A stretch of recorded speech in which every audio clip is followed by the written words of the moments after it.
Oke, kita mulai start dengan slide pertama action coach. Action coach selalu bilang, kamu tuh di mana dan selanjutnya kamu mau kemana itu penting sekali. Paling penting adalah pola pikir Anda. Kalau Anda itu terjebak di blame, excuse, and denial, kamu akan merasa kamu tidak berdaya. Dan tidak ada orang bisa nolong kamu. Makanya saya selalu menghindarin kalau orang bilang bisnis susah, orang Chinese selalu bilang seni paijo. Kalau gue bilang itu lu enjoy ya pasti bisnis susah. Ya, ya itu semua kembali ke pola pikir. Kalau pola pikir Anda itu adalah karena saya itu memilih perusahaan ini, ya itu adalah I own the business, I have the responsibility dan saya bisa membawa bisnis lebih baik. Anda merasa powerful. Dan percaya deh, dunia ini lucu. Kalau kamu udah frame isu kamu dengan jelas dan Anda terbuka untuk mencari solusi, pasti Anda akan dapat solusinya. Survei ada satu buku mengatakan dan udah benar kalau nggak salah itu malah Bill Gates atau apa. Ya, mereka kalau intens menanya 4 orang pasti dapat solusi. Cobain. Nah, kita ada di pasaran dan kita bisa hidup dan berkembang adalah kita solution provider khususnya di bidang bisnis. Dan cara kita adalah bukan konsultan, kita adalah coach. Coach itu istilahnya kita tidak memberikan Anda ikan. Kita mengajarin Anda memancing. Bahkan pancingnya juga kadang-kadang kita nggak kasih. Kita cuma ngajarin kamu pilih pancing yang cocok, bagaimana bikin pancing atau pakai jala. Sehingga Anda having a fun untuk mencari ikan seumur hidup. Dan tentu saya sebagai seorang coach, saya mencoba menghidupkan setiap sesi coaching Anda supaya Anda merasakan. Ya, semua orang merasakan waktu kita sekolah, ya keluar itu males. Karena suasananya itu terlalu tense untuk belajar loh. Ya, padahal kita bisa mengabsorb sesuatu dan menancapkan ide itu di alam di bawah sadar kita if we do it with fun. Makanya saya sebagai seorang coach, saya selalu membawakan coaching session itu fun dan Anda selesai itu pasti perasaan Anda itu relax, nggak boleh tegang. Itu target saya untuk mengetahui apakah coaching session saya berhasil atau enggak. Jadi I will teach you the fun of fishing. Nah, kadang-kadang bilang selalu datang, coach saya ada isu ini itu, saya akan dengar dan saya pakai teknik-teknik yang kita udah dipelajarin standar action coach, kita akan memilih. Kita hanya fokus di lingkaran yang kamu bisa kontrol. Lingkaran yang nggak bisa kamu kontrol, perlu kamu tahu aja, nggak perlu curhat kebanyakan, nggak usah terlalu banyak pusing. Karena kamu fokusnya kalau di luar lingkaran kontrol Anda merasa tidak berdaya. Apapun yang kamu lakukan, itu hasilnya nggak jelas. Mendingan fokus di lingkaran yang kamu bisa kontrol. Jadi sebagai pengusaha, paling gampang adalah, waduh pasaran lagi rusak, saya dengar. Emang rusaknya karena apa? Chinese banting harga, gitu-gitu, kita dengerin aja. Karena apa? Chinese banting harga dari Tiongkok itu murah-meriah, lu nggak bisa kontrol. Emang lu bisa pengaruhin pemerintah suruh naikin pajak impor, mereka bisa seluduk kok. Jadi kita pengen tahu aja, oh kondisi itu, cuma kamu tahu lebih banyak nggak? Kembali lagi fokus. Kita fokus apa yang kamu bisa kontrol. Kamu kontrol bisa nggak ikut perang harga? Ya tergantung. Nah, makanya masuk lagi strateginya banyak sekali. Kalau kamu kecil, never fight on price. Ya, kamu cari niche-nya. Nah, itulah seorang coach itu akan membawa kamu gampang sekali keluar dari kesulitan yang begitu pusingnya. Banyak businessman itu habis terlalu banyak waktu memikirin, pusing, dan kalau ketemu sesama businessman, pasti ada konflik of interest, sama-sama mengeluh sulit. Makin ngeluh sulit, makin nggak ada jalan keluarnya. So, kalau Anda merasakan sesuatu ada tantangan, talk to your coach. Ya, itulah tugas kita untuk bantu Anda keluar. Biasanya kita mengalihkan fokus Anda kembali lagi ke lingkaran pengaruh Anda. Ya, dan ini pengalaman saya juga karena bagusnya action coach kita selalu tracking you punya data. Bisnis tuh mulai itu startup itu adalah business owner itu mesti kerja keras lah, nggak ada yang santai lah, nggak ada ya bisa dapat orang hebat, apa-apa mesti dia. Setelah dia ketemu celahnya, dia akan berkembang cepat sekali. Biasanya dia perlu seorang supervisor atau dibilang adalah cari seorang pembantu, tangan kanan dia. Setelah berkembang cepat lagi, makin bisnis berkembang, makin bingung. Saatnya dia perlu strukturisasi, ya, membuat struktur, bagi-bagi tugas. Itu akan berkembang pesat lagi, ya. Berkembang pesat lagi, waktu itu Anda butuh manajemen. Disitulah perlu strategi. Sebenarnya kita begitu dengar banyak strategi. Strategi adalah mengambil keputusan, memutusin ini dan ini, itu namanya strategi. Kalau semuanya mau itu namanya nggak ada strategi, itu namanya work hard. Nah, kenapa strategi baru masuk di level itu? Karena di level ini, di bawah-bawah ini, you have to work hard. Ada apapun Anda ambil, yang penting Anda duit, cash flow is number one.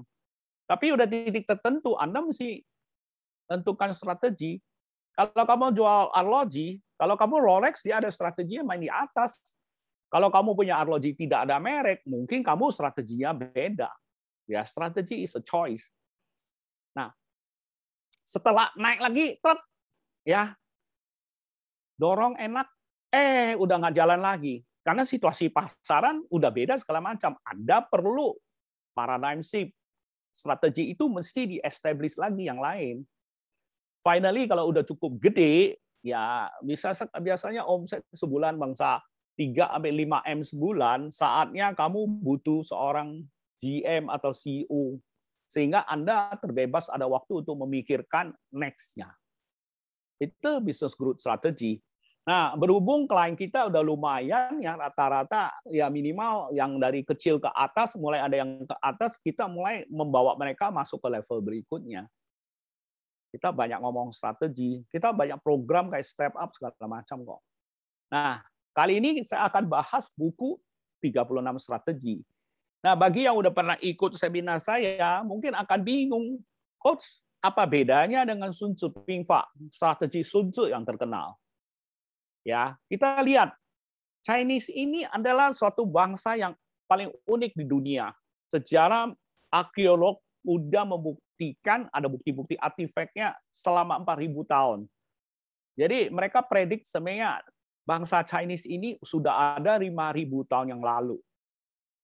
Dan hebatnya ini satu-satunya bangsa yang ceritanya nggak pernah terputus. Jadi kalau Anda mengerti bahasa Mandarin, sejarah Chinese itu paling enak diikutin. Semua ditata rapi. Dibanding 4 ya peradaban yang kuno, ya kita tahu Babilonia, Mesir, Yunani, India, mereka punya nggak ada storytelling. Jadi banyak yang kayak Mesir, nenek moyang yang begitu hebat, itu sama sekali nggak ada hubungannya dengan orang Mesir sekarang. Babilonia bahkan udah nggak ada, ya jadi Irak sekarang. Yunani kita tahu perusahaan bangkrut. India ya kita tahu, bukannya kita ketawain orang India. India, orangnya itu menyebar di seluruh dunia, tapi negaranya muter-muter di situ. Karena mereka nggak ada continuity-nya. Itu problemnya. Jadi satu-satunya kalau kita mau belajar sejarah, ya saya anjurin baca sejarah Chinese. Dia itu sangat berkesinambungan. Dan tujuan kita belajar sejarah adalah learn their wisdom. Dalam keadaan sulit ini kenapa mereka bisa terus? Nah, ini saya bilang, Chinese itu sejarahnya panjang sekali. Yang selalu bilang dari dulu dia kuasain dunia, baru sampai terakhir 200 tahun mereka tuh lose out. Sampai habis. Ya, perang Candu itu habis. Tapi lucunya kan selalu bilang, mukjizat terjadi. Mereka dalam 70 tahun ini sekarang kembali lagi menjadi ya jaya lagi. Jadi ada apa yang pertanyaan saya ini loh. Ada orang yang nanya nggak? Ada yang pelajarin kenapa? Dan itu juga suatu kenyataan Chinese entrepreneur, pengusaha itu menyebar di seluruh dunia. Ya, dari kecil sampai gede itu menyebar di seluruh dunia. Artinya apa? Politik situation yang mereka hadapin itu juga beda. Cuaca beda, semua beda. Toh mereka tuh selalu bisa ya hiduplah minimal. Ya bahasa kita bilang cuancia ya, cari makan itu mereka no problem lah. Rata-rata tuh mereka adalah kelompok middle, bahkan middle up sedikit. Nah ini pertanyaannya, pasti mereka punya DNA tertentu. Ciri khasnya orang Chinese itu apa?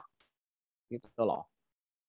Nah rata-rata ya kalau orang yang pernah ngalamin pendidikan Chinese, mereka pasti tahu dua buku ini. Walaupun mereka nggak pernah baca, mereka pernah dengar, yaitu The Art of War karangan Sun Tzu, Sun Tzu Pingfa, dan 36 Strategi. Jadi dua buku ini. Jadi buku pertama Sun Tzu Pingfa tahun yang lalu saya udah bahas.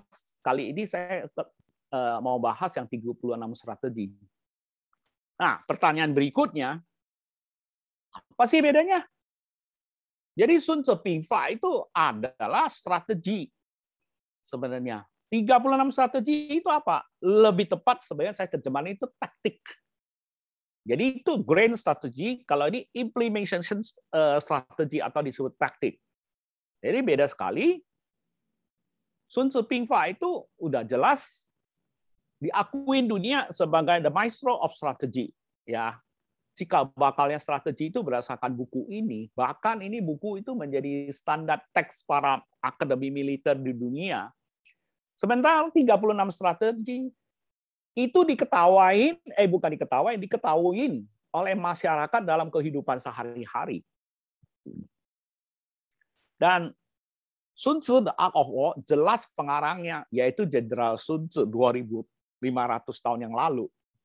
Sebenarnya dan sebaliknya 36 strategi ini pengarangnya nggak jelas. Sebenarnya adalah kumpulan cerita-cerita ya yang dinarasikan oleh nenek moyang orang Chinese. Baru mulai jadi buku ya lebih kurang 800 tahun yang lalu.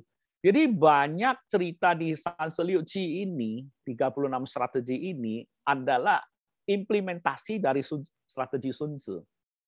Jadi strategi Sun Tzu sangat konsepsional. Zhuge Liang itu termasuk master untuk mengimplementasikan Sun Tzu. Nah, Sun Tzu itu dia itu bukunya tipis, cuma 13 chapter, tapi sangat mendalam. Ya, dia sangat penting di filosofi dan planning. Ya, baru execution. Sampai sekarang ya Chinese tuh pegang ketat banget adalah menang tanpa perang. Ingat. Menang tanpa perang. Lihat aja sekarang urusan China sama Taiwan, itu saya pengen lihat strategi Sun Tzu apa yang dipakai. Kalau mau perang Taiwan ya hajar habis, cepet kok. Tapi mereka mau menang tanpa perang. Sebenarnya ini kita bisa ngomong sebenarnya waktu di strategi Sun Tzu. Sun Tzu bilang tujuan perang itu apa? Mengambil kota itu tanpa merusak apapun. Nah, itu beda sama Amerika. Yang orang Kaukasian tuh mereka nggak punya pola konsep strategi. Mereka sistemnya adalah menjajah, membuli. Gua kuat, gua hajar, lu mesti nunduk. Jadi tanam paksa semua itu terjadi. Itu bedanya. Ya, now you understand beda pola pikir Kaukasian. Kaukasian itu orang-orang Barat gitu yang orang Chinese bilang itu sifat barbariannya masih ada, memakai kekuatan. Beda dengan Chinese. Chinese itu adalah dia mau menang tanpa perang. Nah, kalau San Liu Qi ini ada lebih tactical. Jadi menghadapi suatu project, suatu job, Anda pasti harus memikir caranya untuk menyelesaikannya. Ya, dan menyelesaikannya mesti indah. Gitu loh. Jadi itu gunakanlah San Liu Qi tersebut. Dan Sun Tzu Pingfa itu merupakan suatu standar textbook di Akademi Militer Worldwide. Sementara San Liu Qi ini adalah strategi yang udah dihafalin oleh para pengusaha di ya namanya ketemu sehari-hari ngomong. Bahkan banyak strateginya udah menjadi suatu pepatah. Ya, mari kita enjoy pepatah-pepatah itu dan mengerti lebih banyak.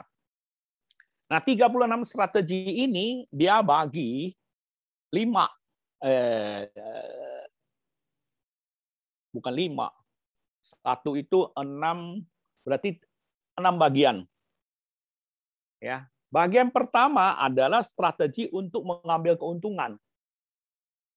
Hari ini kita akan bahas 2, yaitu Manchen Guohai, Mantian kohai artinya apa? Mengelabuin langit untuk nyebrang laut. Ada pepatah mengatakan, oh ini mas strategi mantian kohai. Dan biasa kalau dia kota hai justru sensian. Kalau dia bisa ngelabuin langit, nyebrang sungai, begitu sampai sungai, dia itu adalah dewa, udah sukses. Dan kalau kita lihat banyak sekali pengusaha gede itu melakukan itu. Ya, ceritanya bagus atau udah jadi ya udah dia sukses gitu loh. Kedua, ya Wei Wei Jiu Zhao, mengepung si Wei untuk nyelamatin si negara Zhao. Ketiga, Jie Tao Saren, ya, membunuh lawan dengan pisau orang lain. Keempat, Yi Tai Lao, ya, mancing si musuh itu sibuk makaruan, kamu duduk tenang-tenang aja sampai kesempatan kena, yuk masuk menang. Ya, nomor 5, looting a burning house, Chen Fo Ta Jie. Ya, kebetulan kalau musuh rumahnya kebakaran, kamu sekalian masuk jarah. Nomor 6, Sentung Ci Si, membikin suara ngakaruan di barat, tapi tujuan kamu serang dia di timur. Itu di kelompok mengambil keuntungan. Kelompok kedua adalah strategi untuk mengambil kesempatan. Bagaimana menciptakan kesempatan? Kadang-kadang itu dalam kompetisi itu, yuk nggak akan menang kalau keadaan semua dalam keadaan tenang loh. Makanya itu Tiongkok paling jago itu budayanya selalu bilang wici, ada wici, ada jihui. Ya, kalau keadaannya kacau pasti ada kesempatan. Nah, kadang-kadang orang hebat dia menciptakan kesempatan. Jadi misalnya nomor 7 Wu Zhong Shen Yu. Wu Zhong Shen Yu boleh dikatakan ya sekarang bikin hoax. Sesuatu yang nggak ada diceritain terus menjadi ada. Ya. Nomor 8, Antu Cencang. Antu Cencang ini ada ceritanya gitu. Dia mau misalkan mau lewatin keluar dari kepungan itu, ya. Dia itu musuh pikirnya dia akan kerja keras untuk memperbaiki jalan, padahal dia udah melewatin suatu jalan kecil namanya Cencang. Sampai musuh tahu dia udah lewat. Ya. Ya, nomor 9, Ke An Quan Fo. Ini ambil kesempatan lagi.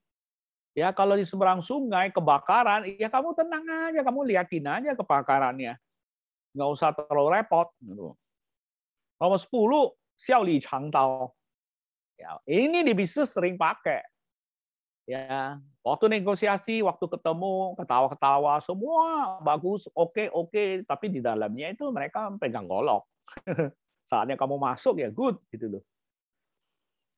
Ya, 11, Li Tai Hao Jiang. Artinya apa? Kamu itu mengorbankan pohon plum untuk mempertahankan pohon peach. Jadi tukeran, negosiasi. Nomor 12 paling seru. Sun Sun Shou Chen Yang. Ya, sambil lewat, kamu dapat kambingnya. Jadi ambil kesempatan. Kalau kesempatannya begitu, kamu masuk. Nah, itu kamu lihat di bisnis.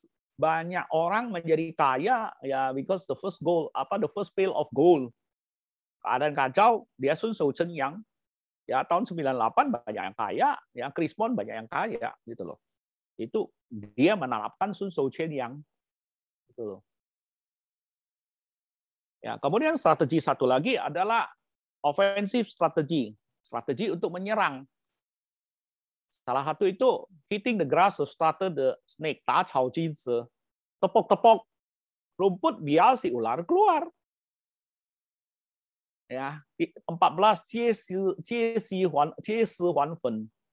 Ya, meminjam mayat orang supaya arwah masuk lagi.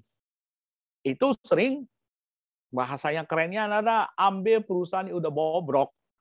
Ada satu saat di Indonesia mau bikin perusahaan susah loh. Jadi mereka tuh lewat notaris mereka beli perusahaan yang udah nggak operasi. Banyak orang Korea masuk Indonesia dengan gampang begitu. Itu jie si huan fen. Daripada kamu apply lagi strategi dari bawah, dulu sulit, lu mesti lewat ke hakim lah, ini itu. Ini tinggal dihidupin. Ya. Nomor 15, Tiao Fulisan, memancing harimau keluar dari sarangnya, keluar dari gunungnya, sehingga gampang menaklukkan dia. Satu lagi, ya, yi qing gu zhong.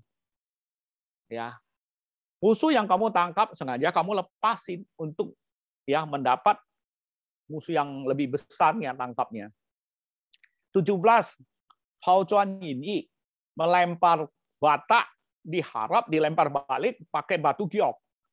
Jadi pakai modal yang kecil untuk mendapat keuntungan besar sekali. Nomor 18, ya, Qian Zai Qian Wang. Kalau kamu mau lupin lawan, kamu mesti tahu titik kelemahannya, yaitu bosnya kamu ciduk. Jangan perang di bawah, nggak ada gunanya. Gitu loh. Ya, strategi selanjutnya ini kelompok kekacauan. Dalam kekacauan, apa yang kamu mesti lakukan taktik-taktik? Yaitu ya, Wudi Chousing, artinya Pak, mengeluarkan kayu bakar tersebut dari wajan di bawahnya. Jadi nomor steam, nggak ada energi lagi. Nomor 20 paling selalu bilang kun sui moi, tangkap ikan ya dalam meki waktu, dalam keadaan yang keruh. Jadi keadaan airnya keruh banget, atau ikannya kamu yang tangkap. Jadi dalam keadaan kacau, kamu dapat keuntungan dan orang nggak tahu siapa yang dapat keuntungan tersebut. Itu sering terjadi dengan kalau politik kacau atau menteri begitu keluarin peraturan, banyak pengusaha yang jago kun sui moi masih nggak jelas. Contohnya very clear lah, misalkan hand sanitizer, banyak orang yang kun sui moi, ya kesempatan itu diambil. Nomor 21, Jing Chan Toke, yang tadi saya sempat cerita dengan Pak Vincent, adalah bagaimana kamu kabur tanpa diketahui orang. Persis kayak seekor jangkrik mengganti kulit, kulitnya masih tetap di situ, tapi dia udah kemana. Ya. Nomor 222 itu adalah Kuan Mencu Ji. Jadi kalau mau melumpuhin lawan, pancing dia masuk, ya tutup pintu, dia nggak bisa kabur. Tinggal kamu tangkap dia. Nomor 23, ya, Yen Jiao Jingkong. Kamu berteman baik dengan you punya kompetitor. Supaya kamu bisa lumpuhin kompetitor Anda. Nomor 4, ya, Jiatu, ya, Fa. Fa ini gue nggak bisa baca, Fa Fu kali ya. Adalah kamu pinjam jalan lewat untuk serang musuh. Itu kalau diterjemahin namanya strategic alliance. Nah, kelompok kelima itu adalah kelompok deception. Deception terjemahan lebih positifnya bilang strategi manipulasi atau strategi penipuan. Ya. Mengganti ya Tou Liang Huan Zu, mengganti tiang yang baik dengan kayu yang rusak. Ya. Nomor 26, Zisuang Ma Kui. Saya bahasa ini sindir. Ya, kamu menunjuk pohon, kamu memarahin pohon mulberry, tapi sebenarnya maksudnya kamu memarahin ya pohon lokus. Ini sering diterapkan dalam negosiasi. 27, ya, Zhuang Zi Bu Yi, belaga bego istilahnya tuh. Tapi sebenarnya dia pinter. 28, Sang U Chou Ti, tunggu musuh dan naik ke atas loteng, ya, baru tangganya kamu copot. Ya, jadi si musuh itu nggak bisa turun. Ya. 29, Susang Kai Hua, ya, mendekorasi satu pohon dengan bunga palsu. Ya, itu marketing trik lah. 30, Fan Ke Wei Ju. Kamu ada kesempatan, kamu jadi tamu, tiba-tiba kamu take over, malah jadi tuan rumah. Nah, yang terakhir, ini adalah strategi dalam putus asa atau dalam keadaan nekat atau dalam keadaan kalah. Kalah pun kamu harus ada strategi. Karena bagi orang Chinese, hidup itu nomor satu. Kebudayaan orang Chinese nggak ada yang harakiri ya. Dia ada pepatah mengatakan kan, ya, Liu Zhou Qing San Zai, Bu Pa Mei Cai Sao. Selama gunung pohon masih hijau, kamu nggak usah takut nggak ada kayu untuk bakar. Jadi Anda mesti siap juga kalau semua strategi Anda gagal, bagaimana kamu keluar dari kesulitan itu. Ya, 31 terkenal yaitu diumpanin cewek. Banyak sekali lah gitu loh. Ya, kita cerita sedikit sejarah. Ya, semua orang tahu bahwa Ibu Dewi kita sebenarnya ada spionasenya Jepang. Dia umpanin ke Soekarno, makanya itu Indonesia itu baik sama Jepang, nggak minta apa tuh pampasan perang banyak sama Jepang. Itu adalah salah satu udah terkenal itu adalah emergency beauty trap. Ya, 32 adalah strategi benteng kosong. Itu terkenal, semua orang tahu kalau Anda ikutin cerita Samko itu dilakukan oleh Zhuge Liang. Ya, waktu dalam keadaan kosong dia mesti tenang sekalian buka. Musuh malah takut nggak jadi masuk. 33 ya Fan Jianji. Fan Jianji adalah menggunakan double agent. Saya yakin sekali sekarang antara China sama Amerika dan China dengan Taiwan itu banyak double agent yang main. Kita nggak pernah tahu aja. Gitu loh. 34 self injury scheme, Kuroji. Kuroji adalah apa menyakitin diri sehingga orang percaya. Gitu loh.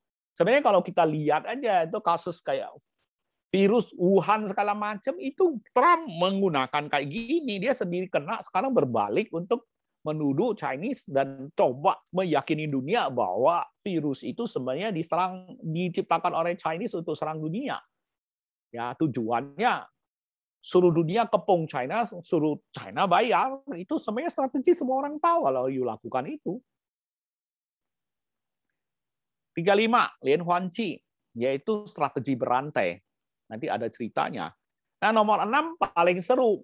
Cao, kalau orang Chinese bilang, escape, the best scheme, Zhou Wei Sang Ce. Jadi dalam keadaan sulitnya, Anda tahu harus bisa menghindar atau taktik-taktik menghindar dan kabur dari keadaan sulit tersebut. Jangan sampai kamu mati dalam itu atau ketangkap atau apa. Dan you lihat ya para konglomerat yang hebat-hebat itu pertanyaan kok kembali semua ketangkap balik ke Indonesia. Ada yang tanya lebih lanjut nggak? Nggak ada yang mau korek dan terus terang aja itu banyak konspirasi teorinya tidak bisa kita bahas di forum ini karena itu legally itu nggak terjadi. Coba kamu pikirin kan belakangan banyak konglomerat yang ya ketangkap sama polisi kita diekstradisi pulang. Padahal mereka udah puluhan tahun di luar. Ada apa di belakang itu? Nah, itu kemungkinan adalah strategi ketiga enam dulu dia kabur. Dan kabur itu sekarang nggak bisa selesai, mendingan dia hadapin untuk selesai. Jadi ini adalah 36 strategi judul-judulnya, dan kalau kamu di kalangan Chinese, mereka cuma ngomong judul aja, kamu udah tahu kok ceritanya gimana. Oke, sekarang kita masuk strategi. Dan strategi ini dipakai kadang-kadang bukan cuma satu strategi, kombinasi berapa strategi. Sangat tergantung kreativitas orang menerapkan taktik-taktik tersebut. Ya, sekali lagi saya bilang semua strategi taktik itu adalah seperti pisau bermata dua. Ya, khusus untuk di bisnis kita ada kode etik ya dan legalnya. Jadi tolong melakukan semua strategi taktik masih di koridor legal dan etika yang benar. Ya legal udah jelas lah, kalau kamu langgar legal kamu kena kasus pidana. Tapi etika adalah kamu harus punya etika. Kalau kamu nggak ada etika, kamu diboikot oleh lingkungan Anda. Ya, itu orang Chinese bilang bocengli. Kalau kamu begitu kamu dicap bocengli, kamu di blacklist. Jadi hati-hati aja. Ya, hari ini kita bicara strategi 1. Ya, mengelabuin langit untuk menyeberangin sungai. Jadi tujuannya adalah ya menghindari objection, ya tolakan lewat disrupsi, distraction, bikin suatu illusion. Jadi orang nggak perhatiin, tahu-tahu lewat. Jadi kayak misalkan mau vaksin, ya diajak ngomong, tahu-tahu udah divaksin. Itu manchen kohai juga sebenarnya strategi itu. Nah ini kenapa strategi ini mulai ada ceritanya. Jadi Alkisah ini ceritanya kaisar terkenal China yang itu Tang Taitung, dinasti Tang ya. Dinasti Tang itu adalah di mana masa itu China adalah pusatnya dunia. Makanya Xi Jinping selalu pidato Chinese harus kembali ke zaman kemakmuran dan kemuliaan dinasti Tang. Nah, Tang Taichung ini hebat sekali, dia ekspansi mau ke Korea. Jadi waktu itu dia mesti nyeberangin sungai kan di situ kalau kita lihat peta. Dia itu kan orang utara, jago naik kuda segala macam. Dia lihat ombak, dia udah pusing. Jadi nggak bisa lewat. Taunya satu hari dia diajak oleh si jenderalnya, udahlah santai dulu, kita pesta-pesta dulu. Dia diundang ya ke satu ruangan gede mewah. Oke, kita makan-makan dulu lah 3 hari segala macam. Jadi dia nggak tahu makan ke sana masuk, makan enak, nyanyi-nyanyi, ya happy-happy. Sampai satu hari dia buka tendanya, dia ketahuan sebenarnya dia udah di laut gitu loh. Tapi dia nggak sempat panik, udah sampai menyeberang ke pantai seberang. Jadi artinya apa? Si kepanikan itu berhasil dikelabuin. Jadi si raja itu nggak tahu dia itu menyeberangi laut dalam ombak yang gede banget. Karena dia udah diahliin, pikirannya di ya pesta dan segala macam yang hebat. Nah, itu ada istilahnya. Dia tidak menghukum si jenderal tersebut, malah dia memberikan hadiah yang hebat ke jenderal tersebut. Makanya di Chinese ada bilang, Man Tian Guo Hai. Guo de Hai jiu shi Shen Qian.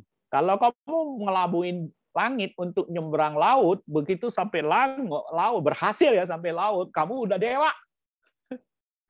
Ya. Jadi taktik kamu ngibulin bos lu atau apapun itu udah dilupakan, malah kamu dikasih hadiah. Itu cerita aslinya, cerita untuk menjelaskan strategi pertama ini. Nah, dalam modern world itu apa? Yaitu sama juga. Target itu tidak sadar. Gitu loh.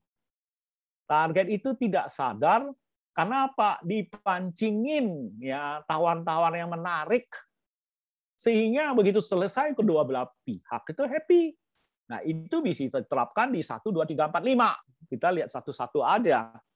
Yaitu managing change, introduce new product lewat bundling, dan financial dan management service.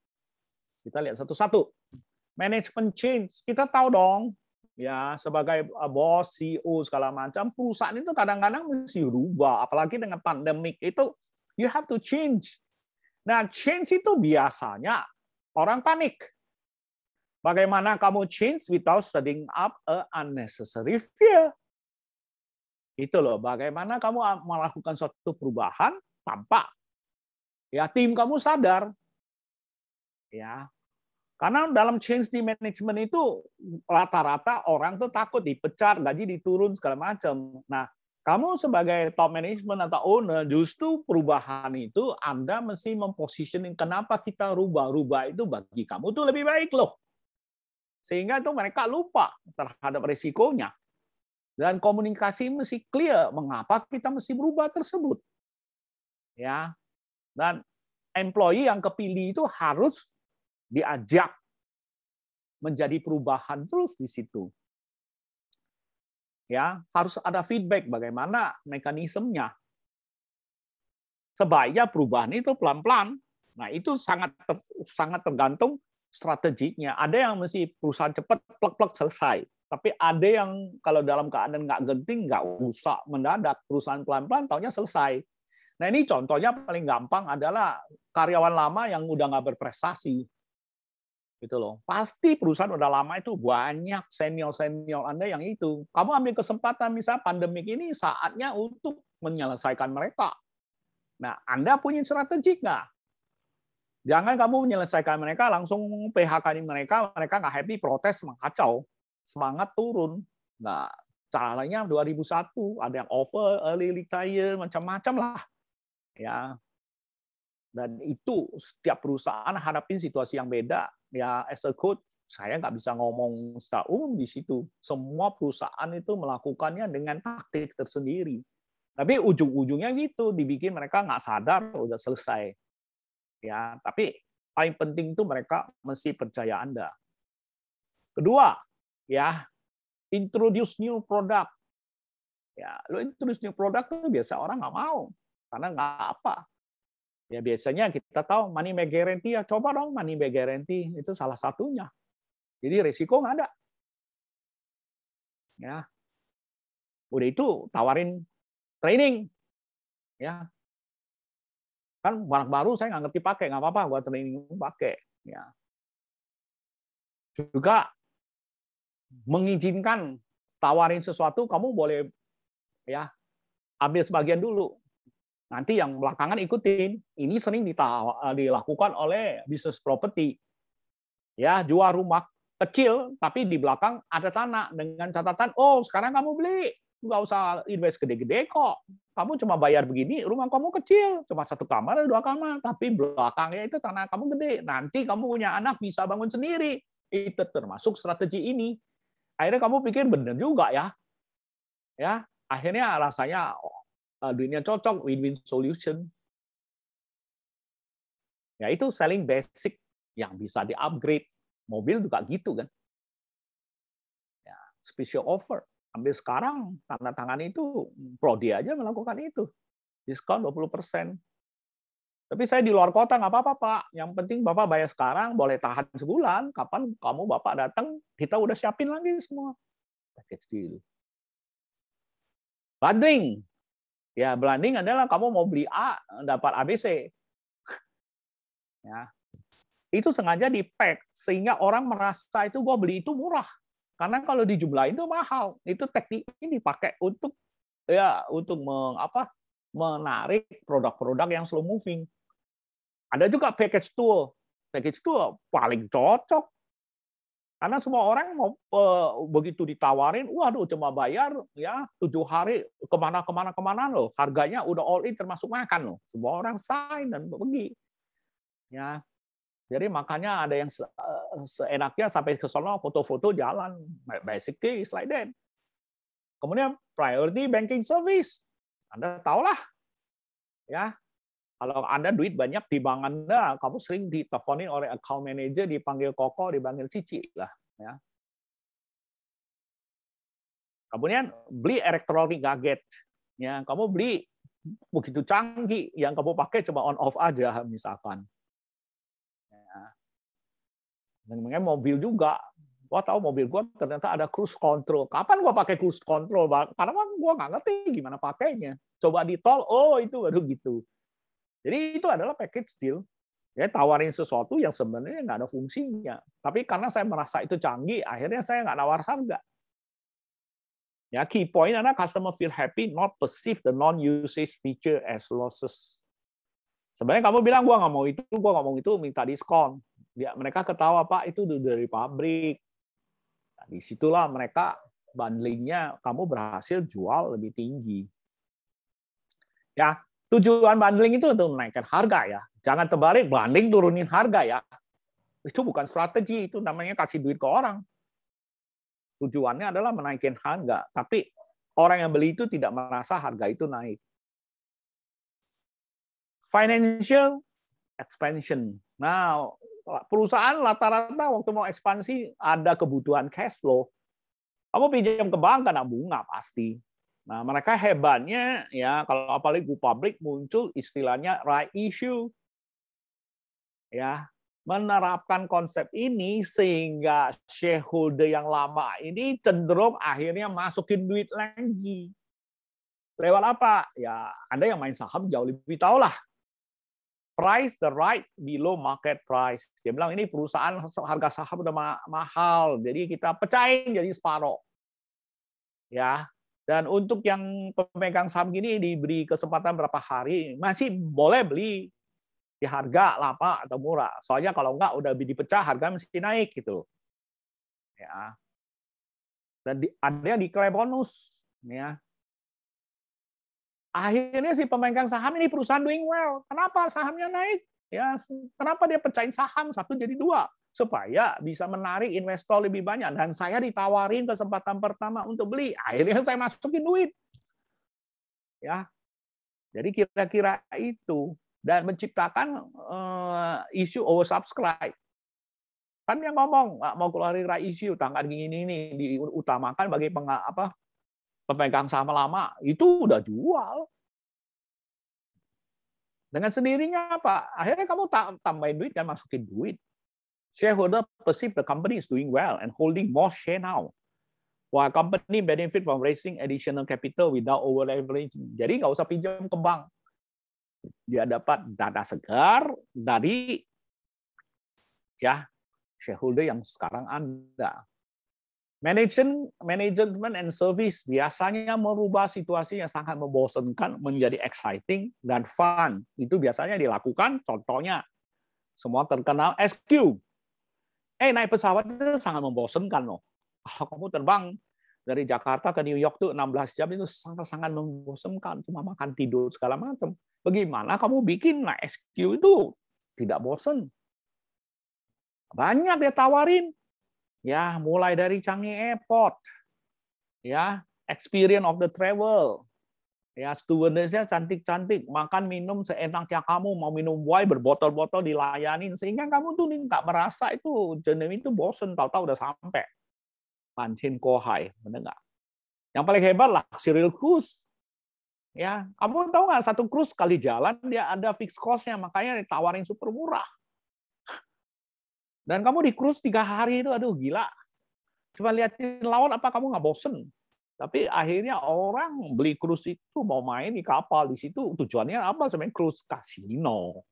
Semuanya itu gratis. Ya, semua entertainment ada dari yang untuk dewasa sampai ke anak kecil ada. Satu lagi kasino Las Vegas. Waktu kita training di Action Coach itu sengaja di Las Vegas karena hotelnya super gede, super murah. Dan saya find out di Las Vegas itu tidak ada jam dinding. Dan sampai ke gate of boarding itu masih ada mesin masukin koin, tarik punya untuk kamu main. Artinya apa? Kamu ketinggalan pesawat tuh nggak heran, Las Vegas memang sengaja dibikin supaya kamu stay more di Las Vegas. Itu. Time is never a concern in Las Vegas, dan Las Vegas tuh tiap hari itu terang benderang pagi, nggak ada hari malam punya. Itulah menciptakan suasana sehingga orang betah, tidak bosen. Bahkan kamu kalah di kasino nggak masalah, mereka akan terbangin kamu pulang kok. Oke, itu strategi pertama. Jadi pikirkan, ya, mengelabuin laut, mengelabuin langit untuk nyebrang laut. Banyak yang tadi contoh-contohnya kamu bisa terapin. Bagaimana menaikkan harga? Bundling. Ya, kamu di industri apa itu lakukan, ambil kesempatan itu. Nah ini strategi kedua adalah Wei Wei Jiu Zhao. Bagaimana ya menyelamatin Zhao dengan mengurung si Wei. Ini ada ceritanya. Zaman dulu ini adalah the warring stage. Jadi China itu setelah dinasti Zhou itu hampir 700 tahun tuh ribut sendiri. 350 tahun di depan itu namanya Chunqiu. Chunqiu itu disitulah saatnya muncul orang filosofi tinggi, Lao Tzu, Zhuangzi, Hongzi, semua itu muncul di situ. Itu adalah adu konsep, adu filosofi, bagaimana cara manajemen negara yang terbaik.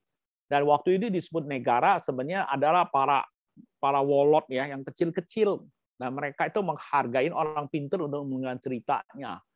Nah, setelah 350 tahun itu masuk namanya Canko. Canko itu mulai saling perang, saling telan. Akhirnya dari puluhan kelompok-kelompok itu mereka consolidate akhirnya menjadi 7 negara yang saling perang terus.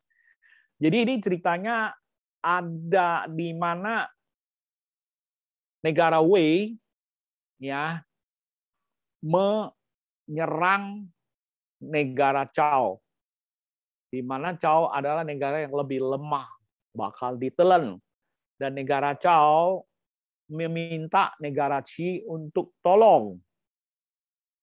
Nah, daripada negara Qi mengirim tentara ke Zhao di temboknya untuk perang frontal dengan Wei, yang dilakukan oleh negara Qi justru mereka memfokus tentaranya untuk menyerang ibu kotanya Wei. Kenapa? Wei itu begitu fokus untuk mau habisin si Cao, tentara banyak udah maju perang hadapin Cao. Jadi tentara yang jaga ibu kota itu nggak banyak. Ternyata tiba-tiba diserang oleh pasukannya Qi. Jadi tentara Wei ketahuan kacau balau, dia sendiri kacau balau, akhirnya berbalik begitu kacau, disorder terjadi, ya udah kamu tahulah perang itu begitu kekacauan terjadi akan gampang dihancur. Jadi ini adalah strategi kedua. Ya. Jadi Anda tidak frontal melawan musuh Anda. Anda cari titik lemahnya untuk tusukin. Dalam hal ini A perang sama B, B minta bantuan dari C. C itu nggak bekerja sama dengan B untuk lawan A, tapi C itu mencari titik lemahnya A dan tusuk titik lemah tersebut. Sehingga A itu terkejut balik, jadi B itu terselamatkan. Dan akhirnya si B utang budi sama si C. Kira-kira begitu. Nah, di real world application, ini adalah textbook yang saya baca. Ini dari profesor saya, itu San Liu Qi. Ini sering dilakukan oleh bisnis properti. Ini diambil kasus di Singapura. Singapura pemerintahnya ngontrol kan. Harga properti naik terlalu tinggi, pemerintah akan membatasi. Nah, bagaimana sehingga dia tetap bisa jual harga properti tinggi? Dia itu keluarin isu, dia kan masih punya bank land banyak kan. Dia naikin harga tanah di Singapura. Dan kita semua orang tahu Singapura itu kota, pulau itu tanahnya nggak banyak. Dan dia bikin isu, bikin kegiatan, dia jual tanah dengan harga naik. Itu bukan tujuannya, itu untuk menarik perhatian. Jadi market bilang, weh gila ini tanah naik banget ya. Udah mendingan gue properti, mendingan gue beli duluan. Kalau nggak properti juga akan naik. Jadi dia bisa mempertahankan properti harga nggak turun. Biarpun pemerintah udah tekan-tekan, lu mesti turunin. Dia bilang gimana mau turun? Begitu banyak orang mau beli properti gue. Indah sekali. Jadi dia launch mau jual tanah ya di Permata Buana ini pasang Sinaman Trend menjual land di promosi gila-gilaan dengan harga yang nggak tahu, saya nggak ikutin. Nah, ini ceritanya harganya di jack up. Jack up, jadi orang pembeli investor bilang, gila tanah sekarang naik gila-gilaan, mendingan gue beli rumah sebelum rumahnya juga ikut naik. Padahal mereka tujuannya mempertahankan biar rumahnya itu laku. Satu case. Tapi kuncinya apa? Never hit on with the strength of your competitor. Kamu ketemu kompetitor, jangan dilawan. Ya, changing the point of contact. Tadi ngomong sama Pak Winston, ya China product selalu murah meriah, bagus lagi. Jangan tabrak langsung. Cari segmen yang lain, titik lain gitu. Di mana dia nggak perhatiin, choose the right point of contact with relative strength. Mungkin desain yang khusus, yang China nggak ada. Attack the area that is ignored by the competitor. Atau kompetitor udah begitu hebatnya, Anda masuk ya di daerah yang dia nggak perhatiin, praktis dia nggak ada lawan. Satu lagi hebat, create your own advantage, munculkan bahwa kamu punya keunggulan tersendiri. Nah, ini ada contoh changing the point of contact. Citibank dia masuk Asia itu dia nggak langsung berantem sama bank lokal dengan over loan rate, tapi dia compete dengan over ya. Citibank dengan ATM mulai dia masukin teknologi. Jadi lu mau cari duit itu gampang, nggak usah dilanya orang, tinggal klik dapat gitu. Speed in approving lu. Ya, akhirnya itu dia menciptakan competitive advantage-nya, dia memimpin industri perbankan itu. Di the conventional banking frame dengan men-set up own standard. Jadi Citibank cukup berhasil dan dia juga leading dari kredit kan awal-awalnya. Tentu belakangan Citibank reputasinya rusak karena kacau yang gitu loh. Kedua, ya itu yang tadi memilih daerah yang nggak diperhatiin kompetitor. Fast food, American fast food, Kentucky segala macam jago dia masuk. Dia masuk, dia selidiki. Hawker Center nggak mungkin dia masuk. Karena di pasar-pasar itu orang udah rujak segala macam ya, semua udah taste lokal. Ngapain dia masuk? Akhirnya dia masuk ke kota.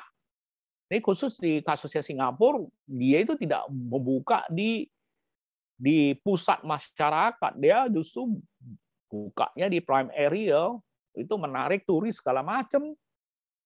Ya. Dan dia itu nggak compete on taste. Sebenarnya Kentucky Fried Chicken apa sih enaknya? Ya, orang Indonesia begitu banyak ayam goreng yang jauh lebih enak dari Kentucky Fried Chicken. Dia compete dengan apa? Standar quality. Ya.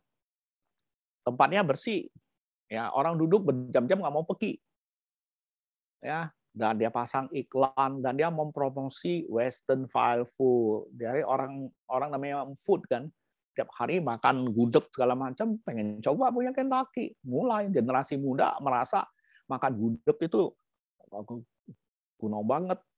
Mana mungkin sih traktir temannya makan gudeg. Akhirnya ke Kentucky, jadi fast foodnya Amerika Cina masuk lewat taktik itu, tidak compete langsung dengan local food.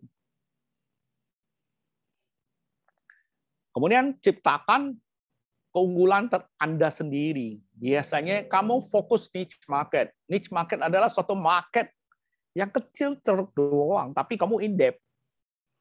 Banyak orang salah adalah dia itu ikut rame-rame di market gede, yaitu kompetisi banyak segala macam. Kemudian cari niche market, tapi kakak mau in-depth, dia nggak tahu banget, cuma kecil, akhirnya masuk, juga orang bilang nggak menarik. Ya, ini contohnya si Mongfu, ya sekarang perusahaannya diambil atau udah mulai hilang ya. Itu sebenarnya dia adalah propol bikin komputer bisa bersuara, sound blasting. Dia bikin komputer bisa nyanyi, ya bisa keluarin suara lah. Akhirnya perusahaannya dijiplak sama Apple. Ya sekarang dia termasuk inovasi, ya.